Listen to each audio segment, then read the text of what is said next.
മോഷണം പോയിരിക്കുന്നു. നൂറ്റാണ്ടുകൾ പഴക്കമുള്ള നിധിശേഖരം അടങ്ങിയ ക്ഷേത്രത്തിൽ നിന്ന് സ്വർണവും വജ്രവും ഉൾപ്പെടെയുള്ളവ ഇടയ്ക്കിടെ കാണാതാകുന്നതായി പോലീസ് കണ്ടെത്തിയിരിക്കുന്നു. അതിഗുരുതര സാഹചര്യം ചൂണ്ടിക്കാട്ടി ആഭ്യന്തര സെക്രട്ടറിക്ക് DGP റിപ്പോർട്ട് നൽകി. ശ്രീകോവിലിനുള്ളിൽ സൂക്ഷിക്കുന്ന വജ്രാഭരണമായ വൈരനാമ കുറച്ചു നാളുകളായി കാണാനില്ല.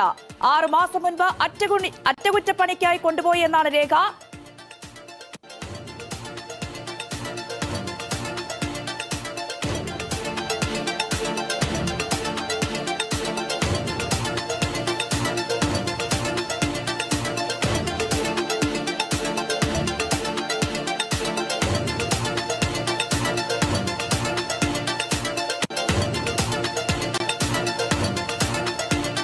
ഇതുമാത്രമല്ല, വിശ്വാസികൾ സംഭാവന നൽകിയ 78 ഗ്രാമോളം സ്വർണത്തിലും കുറവുണ്ടായിരിക്കുന്നു.